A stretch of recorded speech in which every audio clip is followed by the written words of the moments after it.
Welcome back to Send Crypto Daily Update. In today's content, we're going to start with XRP. As you can see on the screen, on the weekly chart, XRP is pretty bullish, but we're still like moving sideways. After we got to that area of a neckline, price got rejected. We made a nice ABC correction. I'm looking for XRP to retest this area of a neckline very shortly.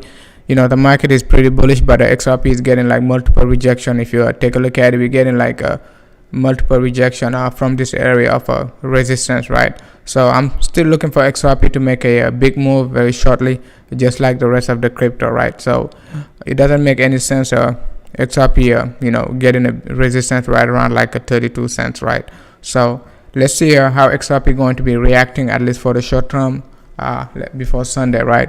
The next coin we're going to take a look at is Nano. Nano is getting very bullish. If you take a look at it, right, I've been saying it like the last 3 to 4 weeks, right? I'm looking for Nano to get as close as possible to the end of the triangle, right? So when you take a look at it, basically we about to make a big move, right? And I'm expecting at least Nano to make a big move to the upside, unless BTC decide to turn bearish, right? So but keep an eye on Nano at least for the next 4 to 5 days, because it's going to be a very volatile. It's no way like Nano going to be moving any further, right? I've been saying in the last like 2 weeks, I'm expecting Nano to get as close as possible to the end of the triangle. So the next coin we're going to take a look at is XLM. When you take a look at XLM still looking strong, even though like we got a big massive sell-off like the past 24 hours, right? 48 hours, XLM was pretty strong, right? I was expecting XLM to come back and retest this area of support, right? But it didn't. So we got 3 up, 3 down, almost like 80% pullback, right? Let's take a look at it. Yeah, we almost got like 80% pullback, and then a very bullish momentum, but market turned bearish, but still like get a support right around this area of 0.618. So it's pretty good, right? You're getting a support from a good Fibonacci numbers, right? Like 0.618. So I'm expecting XLM to continue the uptrend. If not, we could be still getting like a big rejection right around this area, and then come back, retest this support line. So I wouldn't be surprised if if XLM come back and retest this area of support. But the market is turning bullish, so let's just hope like XLM gonna be challenging this area of 50 MA at least for the short term, right? So let's go ahead and take a look at ADA. When you take a look at ADA has a very bullish reversal, right? So but ADA keep just pulling back right from this area of 50 EMA and then 100 EMA. So we're just gonna have to wait and see how ADA going to be reacting after this big pullback. I wasn't expecting ADA to be pulling back away from this 50 EMA. So I was expecting like ADA could be supported by this 50 EMA at least for the short term.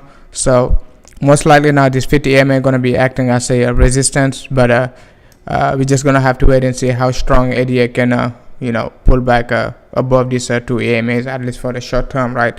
So just keep an eye on ADA. We got a very bullish candle, reversal candle. So let's just see how ADA going to be reacting at least for the short term. Let's go ahead and take a look at LITECOIN. When you take a look at LITECOIN is very aggressive, and then even though the RSI was completely overbought, and now we're making a nice not a nice divergence, but a big divergence, right? You can clearly see it, right? So and then prices keep going up. So I'm still expecting LITECOIN to make a pullback, and then get a support from these EMAs, and then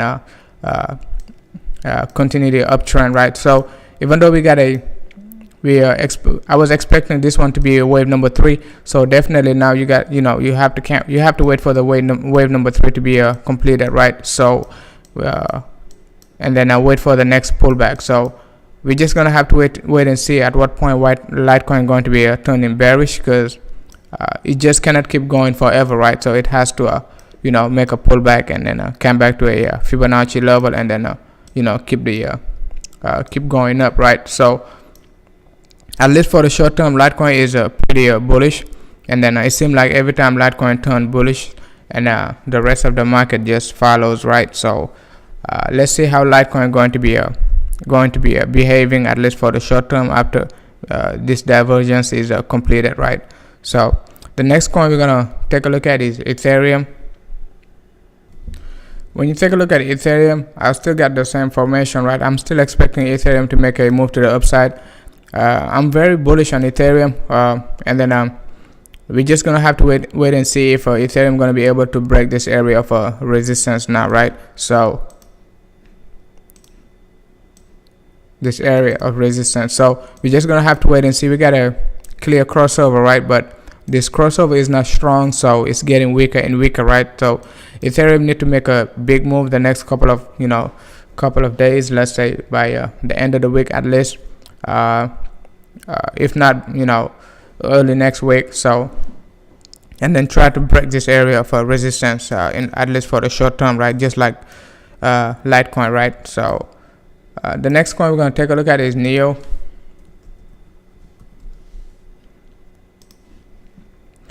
As I was expecting with Neo, I was expecting Neo to make a pullback and then get a support from one of these EMAs, right? Either the 50 or the 100, right? So, and then both of these EMAs, they basically acting as a support, right? But the 50 EMA is basically stronger support. So let's see if Neo can go back and retest this area of let's say 25.62, right? So let's see if Neo going to be able to retest that area and then maybe break it just like a Litecoin, right?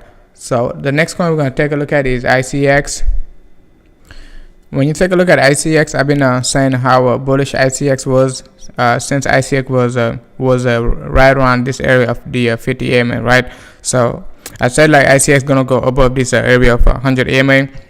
So if you recognize this formation, which is basically the same formation of Neo, right? When Neo was trading above the 100 EMA like for 5-7 days, ICX is doing the same thing. So I'm still expecting ICX to push a little bit further down to this area. Let's say another 5 to 10% to the upside before a move to the downside, right? So just keep an eye on ICX, right? So the next coin we're gonna take a look at is Monero. When you take a look at Monero, we got a nice support from the this trend line, this support trend line, and then this resistance line, right? They both now supporting the price. So I've been saying it like the last 7 or 10 days, right? This crossover most likely gonna support the price, and then that's what we're getting right now, right? This great support. So I'm still expecting Monero to make a big move to the upside, at least for the short term, right? So I'm still expecting Monero to move above this area of 100 EMA, just like the rest of the crypto. So this is one of the reasons I think like the next 30 to 45 days, I don't see like Bitcoin going down, because most of the alt, they're gonna go back to their October high, at least if not November high, right? So and then when you take a look at Monero is still like got a plenty of room to go, right? So you got when you take a look at October, November, right around this area, right? So you're looking at Monero going at least another 30% to the upside. So at least for the short term before maybe a possible pullback, right? So just keep an eye on on the top 50 to top 60 coins. They're most likely gonna go to their October high, just like Litecoin, Ethereum. They're going back to their October high. Neo, Ontology also, I think Ontology went back to its October high. When you take a look at BNB, Chainlink, Tron, they all like on a big bull market. So reason why I think like Bitcoin has bottomed already. So Bitcoin is just moving slower than the alt, and then when Bitcoin goes down, like alt to go faster, right? Goes down faster. So just keep an eye on the rest of the market. Bitcoin has bottomed, at least for the short term. But we just have to get a confirmation like the next just have to wait the next 30 to 60 days, before the summer, and then we're gonna see how the market gonna react. Thank you for watching.